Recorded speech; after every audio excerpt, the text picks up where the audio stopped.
A number of years ago, my mother-in-law, May, was driving down Highway 15 late at night one night, and she was slightly inebriated. Unfortunately, she ran off the road in one of the many curves and had a very serious wreck.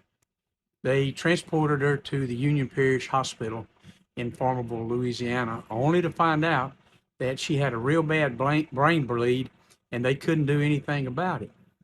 So they shipped her to St. Francis Hospital in Monroe, Louisiana via ambulance.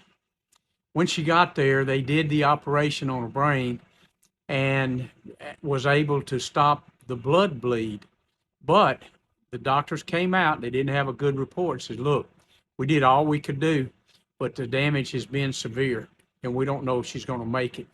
So my wife, Tommy Sue, we were sitting one evening, that evening in the emergency room, waiting room, and decided that she would go to her room where she was later placed. And she went in and thought, my mom has never given her life to Jesus. She belonged to a different religious persuasion, and she never practiced it, never went to church. So what she did is she took a chair and put it up under the handle of the door so nobody could get in. And then she got on the bed and straddled her mom and began to bind the devils. Well, who'd have ever thought that? And after she did that, she asked her mom. She was highly sedated, and obviously she was not in this world. It didn't seem to be. And she asked her mom, said, Mom, can you hear me?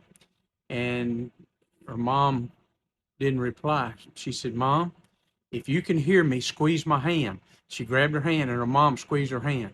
She says, Mom, it's time to ask Jesus into your heart. Do you hear me? She squeezed her hand again.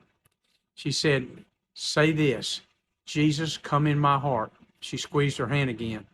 And about that time, a tear came to her mother's eye, and she knew that she had asked Christ to come in her heart. It was a tremendous story, being able to take one out of the pits right at the last minute, just before she took her last breath. She did pass away, and that's not the end of the story. So my mom was going,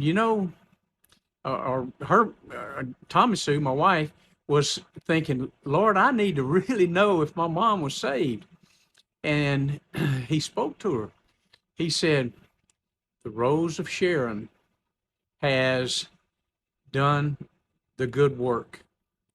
One night, all my kids had come inside except Tammy, and she was still outside, and she got on top of the back of her car and was looking up at the stars. She was 7 years old and just reminiscing about her memo and about what all had taken place. And all of a sudden, right up above her on a light pole, about halfway up, she saw the person of Jesus. I don't know if I can tell this. He had a red rose in his hand, and he said, here, go tell your mother that the Rose of Sharon has your Mimi in good hands. She didn't know what all that meant, but she went inside, says, Mom, I just saw Jesus. And he said, the Rose of Sharon has said your mom was well and in his arms. Well, we all cried. We thought it was the greatest thing. Since that time, Thomas C. would go in to pray with Tammy at night, and she said, Mom, we can't pray. Jesus is not here. She expected Jesus to be there every time. Well, how wonderful it is to have visions. How wonderful it is to have confirming words when you know your loved one has passed on to the next world. How lovely it is that the words that come out of the mouths of babes. God bless you guys, and go in peace. Love you. Bye.